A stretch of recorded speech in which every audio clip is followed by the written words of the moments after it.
Fulɓe TV no waɗa dohantu birkama marché ɗo ha ka place Djiby Ba textile o min ari tan dargol honno tubaski on hikka fewnude e business on Djiby hiwrodiri e jama o yetoɗa men honɗum maranɗa client ɓe ɓen hikka e o tubaski arowo. Assalamu alaikum Kadiatou, mi salmini Fulɓe TV naɓe fof, mi salmina ɓe mbiɗa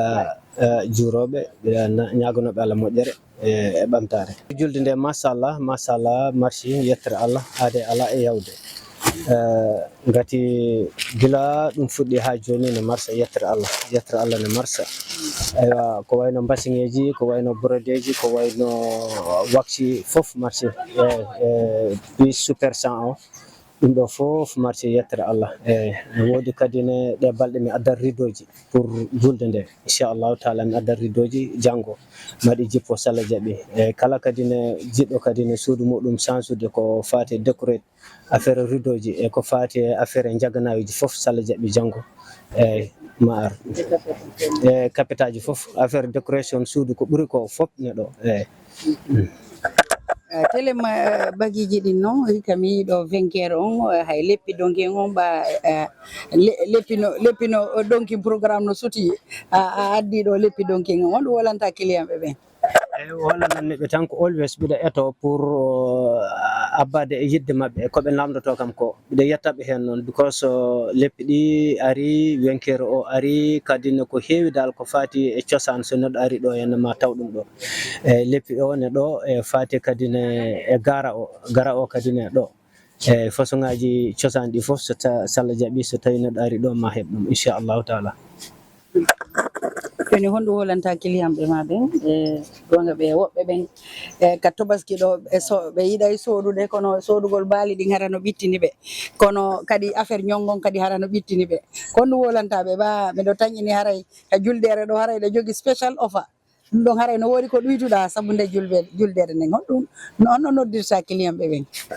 Oh yes Kadiatou fof ne uyti kamɓe tigi ɓe andi fof ne uyti mbassiŋeji ɗi e fof bagage o fof ne uyti inchallah yimɓe boyi so tawi ɗumninino ɗo kamɓe fof ɓe andi min kay so tawi neɗɗo no ardi ɗo fof ma heeɓ inchallah no arduɗa fof a heɓat inchallah ko so heewi so famɗi no arduɗa ɗo fof beru dole maɗa a heɓat inchallah e prix mo anduɗa kadi ni is very reasonable tawa serani inchallah. Mi joni mawdebbo mo soodi ha hay a hokkimo coggu ittirde kooƴe kaalaji ɗi mo soodi bagge o soodi kaala ɗum fof no koye welnugol client jom fi o aro arita inchallah. Andi mawɓe men ɓe kadi kamɓe ɓe jogui aadaji enen kadi ne eɗen reeni ɗin ɗon aadaji because mawɗo debbo so tawi o ari o ummima gila place makko ko pour an pour sodugol o ari o ari kadi ne o soodi o duwanimama kadi ko on duwaw weeli kam hami itti coggu kastari mi hokkimo o duwaw mo duwiɗo o because kanko mo wowiɗo sodde o ari kadi o duwi duwaw mo anduɗa duwaw o so jabama ne ɓuuri komi hokkimo ko ɗum tagui mi hokkimo coggu kastari machallah o duwimo duwaw mo anduɗa so jabama machallah tawa ne ɓuuri komi hokkimo ko.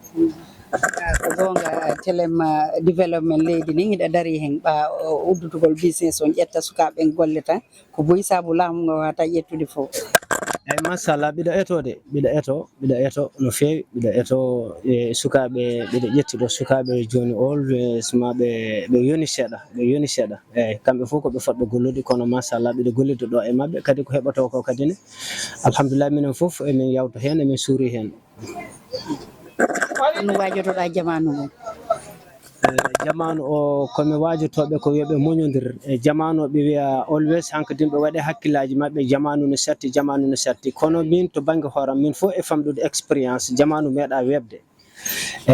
kono jamanu arɗo fof e systéme no ardi so yimɓeɓe hotoɓe jaggu toon jamanu o no satti ɓe accito jamanu no satti so jamanu satti koma golle koma jangge koma ete ok kadi ne fawtade hen koma muñodire dal muñodire so tawi muñodirama gollama janggama tan hawnaki jamanu satti fof ma yimɓeɓe yawtu tawa probléme waɗani. gonga ko wiyete hay sa soodi leydi hannde guluji 15 kono hitande duuɓi ɗiɗi woni guluji 200 kono ndaaru fewndo sotta ndin leydi guluji 15 sako maaro on tuma ko jelu fof no yaadi sattendi kay ko gurdam aduna rek woni weeɓani ko weeɓinta ɗum wo ko wakkilagol nanga soobe si on tigi nangi sobe tan affaire ji ɗi yahay haray ɗo weltana onon kadi wonɓe wadde créer tawa sukaɓe on ƴettayɓe ɓe golle hara ɓe waɗani e waɗgol tawalo kon ɗum ko sakkiti ko wolanta client ɓe ma ɓen onon duwantoɗaɓe ɓiɗo duwnoɓe moƴƴere client ɓam aroɓe ɗo sodde affaire tabaski o e before tabaski fof ɓiɗo duwnoɓe moƴƴere Allah hokki en tawede mo wuuri Allah hokki en tawede kadi ne Allah hokki en tawede hikka Allah hokki en tawede mo wuuri taweɗen ɓeyden ustaki ɓiɗo duwno kadi ne yimɓe meɗen yaaɓe hajju ɓe yo Allah kadi ne jaɓanɓe hajju mabɓe ɓe yaha ɓe wona toon e jaam ɓe arte kadi ɓe tawta en jaam duwaw kadi ne moɓe duwni en toon fate leyɗele meɗen ɗe yo ko fate moƴƴere yo Allah kadi ne jaabu duwaw o ɓiɗo duwno kadi ne mawɗo leydi o e gouvernement makko fof ɓiɗo duwnoɓe yo Allah kadi ne hoytinanmo dongal ngal Allah kadi ne naɓra leydi ndi yeeso Allah adda jaam e nder leydi he enen fof koye less jaam o wawaten hejje